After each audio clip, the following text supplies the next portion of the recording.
मेरे चैनल को सब्सक्राइब करें और बेल आइकन दबाकर भेड़ियों के झुंड का हिस्सा बनें।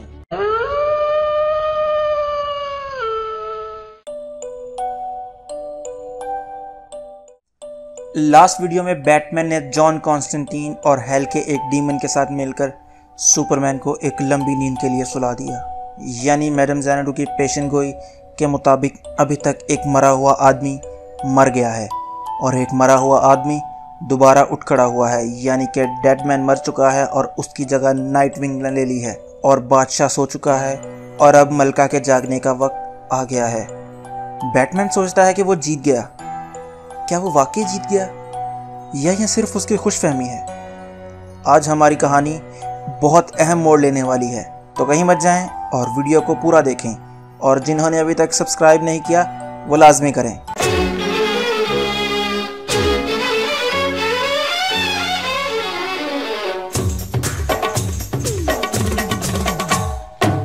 अब सुपरमैन नीचे गिरा हुआ है और वहाँ बाकी मेंबर्स भी आ जाते हैं जस्टिस लीग के। तो स्पेक्टर उसे जगाने की कोशिश करता है लेकिन नाकाम हो जाता है और कहता है कि ये मेरी समझ से बाहर है कि ये क्यों नहीं उठ रहा। तो शज़ैम पूछता है कि क्या वो पेन में है? तो स्पेक्टर उसे बताता है कि नहीं, वो पेन में नहीं है बल्कि एक लंबी नींद में है जहाँ पर वो ख्वाब देख रहा है उन चीज़ों के जो वो देखना चाहता है। तो कहानी का जो अगला हिस्सा है अब सुपरमैन के ख्वाब में गुजरेगा। अब ख्वाब में कहानी बिल्कुल वहीं से शुरू होती है जहाँ से ये सब कुछ शुरू हुआ था, यानी जब जोकर ने लुइस को मारा था और पूरे मेट्रोपोलिस को तबाह कर दिया था। अब ख्वाब कुछ यूं है कि सुपरमैन डूम्सडे को ऊपर स्पेस की तरफ लेके जा रहा है और नीचे से बैटमैन उसे कम्युनिकेटर के ज़रिए बताने की कोशिश कर रहा है कि तुम जो देख रहे हो वो सब एक धोखा है, फरेब है, वो डूम्सडे नहीं लुइस है। तो सुपरमैन जब उसे देखता है कि उसके सामने लुइस है तो वो फ़ौरन अपनी चादर जो उसने पहनी हुई है वो उतारता है और लुइस को उसमें लपेटकर फ़ौरन ज़मीन पर आ जाता है, जहाँ पर लुइस दोबारा कुछ देर बाद सांस लेने लग जाती है और कहती है कि मुझे तो लगा मैंने तुम्हें और हमारे बच्चे को खो दिया। तो सुपरमैन की आंखों से भी आंसू निकल आते हैं। तो लुइस उसकी आंखों से आंसू साफ करते हुए कहती है कि परेशान मत हो, मैं अब ठीक हूँ, और वो उसे गले लगा लेता है। अब सुपरमैन गुस्से में है और वो जोकर की तरफ देखता है और कहता है कि तुमने मुझसे मेरा सब कुछ छीनने की कोशिश की। तो जोकर बोलता है कि देखो सुपरमैन, आगे बढ़ने की कोशिश मत करना और गुस्से में कोई ऐसा कदम मत उठा लेना कि जिससे तुम्हें बाद में पछतावा हो। तो वो जवाब देते हुए कहता है कि नहीं होगा मुझे पछतावा, और वो जोकर की तरफ बढ़ता है।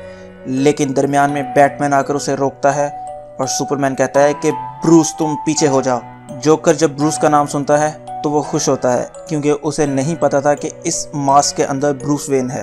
तो बैटमैन बाकी सब यानी फ्लैश, वंडर वुमन और साइबर वगैरह को शहर में लगे हुए बॉम्ब को तलाश करने का कहता है जो जोकर ने मेट्रोपोलिस में कहीं अननोन जगह पर फिट किया था।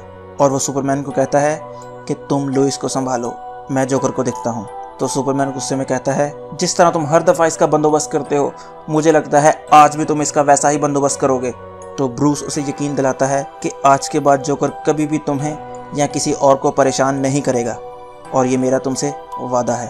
तो वो जोकर को बैटमोबाइल में बिठाता है और गॉथम की तरफ निकल जाता है। रास्ते में जोकर मुसलसल बातें किए जा रहा होता है लेकिन बैटमैन उसकी एक भी बात का जवाब नहीं देता। तो जोकर कहता है बैटसी, अब ऐसी भी क्या नाराज़गी मुझसे कि तुम मुझसे बात भी नहीं करोगे? इतना लंबा रास्ता है गॉथम तक का, क्या मैं अकेला ही बोलता रहूं?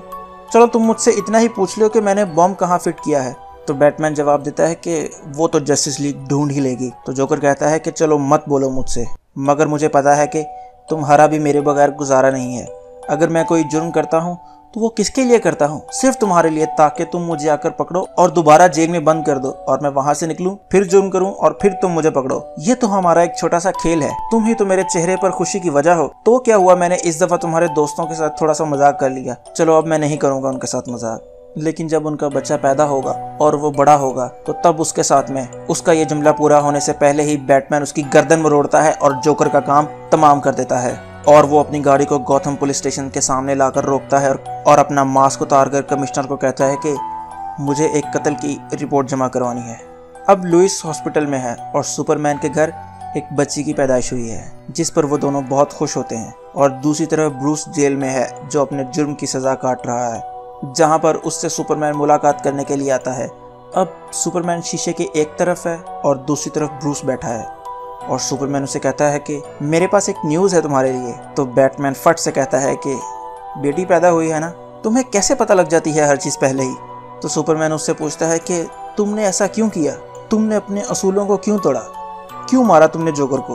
तो वो जवाब देता है कि वो दोबारा तुम्हें और तुम्हारी फैमिली को नुकसान पहुंचाने का प्लान बना रहा था। तो सुपरमैन ये सुनकर खड़ा हो जाता है और हैरानी से उसकी तरफ देखकर कहता है कि तुमने अपने असूल तोड़े, अपनी आज़ादी को खुदा हाफिज कह दिया, सिर्फ मेरे लिए। तो जवाब आता है हाँ। तो सुपरमैन एक पल का भी इंतजार किए बगैर दीवार को चीरते हुए ब्रूस वाली साइड पर आता है और आकर उसे गले लगा लेता है और कहता है कि मैं कोशिश करूंगा कि तुम्हारे अच्छे बर्ताव पर तुम्हारी सज़ा कम कर दी जाए। लेकिन ब्रूस कहता है कि अच्छा बर्ताव, मैं तो यहाँ रोज़ 2 आदमियों की ठुकाई करता हूँ और तुम अच्छे बर्ताव की बात कर रहे हो। तो सुपरमैन बैटमैन को एक ऑफर देता है कि तुम मुझे सिर्फ एक दफ़ा कहो कि मुझे यहाँ से ले चलो और मैं तुम्हें यहाँ से उड़ा कर ले जाऊँगा, और किसी में भी इतनी हिम्मत नहीं होगी कि मुझे रोक सके।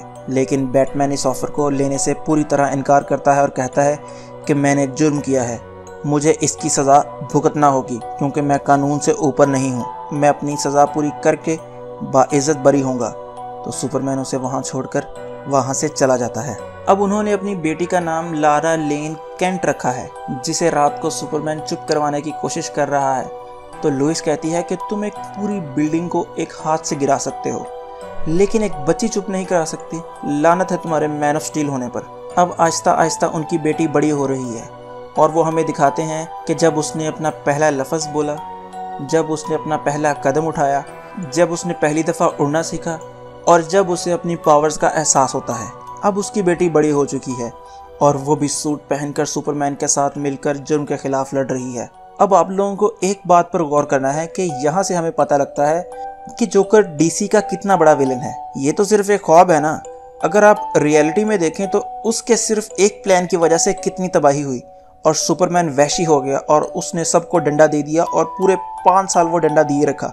और अगर जोकर मर जाता तो ये सब ना होता, ना सुपरमैन दरिंदा बनता और ना वो बाकी सबको मारता और ना बैटमैन की ये हालत होती। यहाँ से हमें पता लगता है कि जोकर कितना बड़ा विलन है। जोकर का शुरू से ही एक बात पर यकीन था कि सिर्फ एक बुरा दिन इंसान को बुरा बनाने के लिए काफ़ी है। अगर आपने मेरी एक video Batman the killing joke वाली देखी हो तो उसमें जोकर पहले एक सादा सा इंसान था, लेकिन उसका सिर्फ एक दिन बुरा गुजरा जिसकी वजह से उसकी ये हालत हो गई। आप ज़रूर उस वीडियो को जाकर देखें और मुझे उस वीडियो पर कमेंट में गालियाँ मत दें, क्योंकि वो मेरी पहली वीडियो थी और मैं बगैर किसी तैयारी के वो वीडियो बनाया करता था। उस वक्त मैं स्टोरी को ज़्यादा नरेट करने की बजाय एक्सप्लेन किया करता था। तो आप वो वीडियो जाकर ज़रूर देखें, उसका लिंक आपको डिस्क्रिप्शन में मिल जाएगा। अब हम स्टोरी की तरफ वापस आते हैं, जहाँ पर सुपरमैन और उसकी बेटी अर्थ को ऊपर से देख रहे हैं। वो कहती है कि मैं यहाँ से देख सकती हूँ कि दुनिया में कितना जुर्म है और हम हर जुर्म को नहीं रोक सकते। हमें लोगों से बात करना होगी कि वो अपने लिए उठें और जुर्म को रोकने में हमारी मदद करें। लेकिन सुपरमैन जवाब देता है कि मैं उनसे जितनी दफ़ा मर्जी बात कर लूँ, मैं उन लोगों के लिए एक बाहर वाला ही रहूँगा जो दूसरी दुनिया से आया है। तो वो कहती है कि मैं तो इसी दुनिया की हूँ और मैं यहाँ ही पैदा हुई हूँ, तो क्यों ना मैं उनसे बात करूँ। तो एक वो कॉन्फ्रेंस बुलवाते हैं जहाँ पर लारा स्पीच देते हुए कहती है कि मैं 2 डिफरेंट प्लैनेट्स के लोगों की बेटी हूँ, यानी मेरी माँ अर्थ की है और मेरा बाप क्रिप्टॉन से है, जो कि अब तबाह हो चुका है। वहाँ के नाअहल लीडर्स और बुज़दिल लोगों की वजह से, जो अपने लिए और अपनी फैमिली के लिए उठ खड़े होने से घबराते थे। और मैं अपने प्लैनेट के लोगों के लिए ऐसा नहीं चाहती कि मेरे प्लैनेट के लोग भी वैसा ही नतीजा देखें जैसा कि क्रिप्टॉन के लोगों ने देखा है। ये वक्त आपस में लड़ने का नहीं, ये वक्त जुर्म के खिलाफ मिलकर लड़ने का है। और मेरा मानना है कि अगर हम सब मिलकर काम करेंगे तो हम इस दुनिया को बेटर प्लेस बना सकते हैं। स्पीच के बाद सब इकट्ठे होते हैं, जहां पर वंडर वुमन, जिसकी अब ब्रूस से शादी हो चुकी है और वो एक वज़ीर बन चुकी है, और वो नई बनने वाली प्रेसिडेंट यानी लुइस को मुबारकबाद देती है और कहती है कि तुम्हारी बेटी ने तो तुम दोनों को पीछे छोड़ दिया, वो तो तुमसे भी 2 हाथ आगे है स्पीच देने में। अब इसके बाद सुपरमैन और लुइस अपने घर में मौजूद हैं और उनकी बेटी अपनी टीम के साथ मिलकर किसी विलन के पीछे गई है। तो सुपरमैन लुइस को कहता है कि वक्त कितनी जल्दी गुजर रहा है, हमारी बेटी कितनी जल्दी बड़ी हो गई है और सब कुछ संभालने लग गई है। मैं तो बस यही चाहता हूँ कि वक्त यहाँ पर ही थम जाए और मैं तुम्हारे साथ और कई 1000 साल गुजारूँ और हम दोनों कभी भी एक दूसरे से जुदा ना हों। और यहाँ पर उसका ख्वाब मध्यम होना शुरू हो जाता है।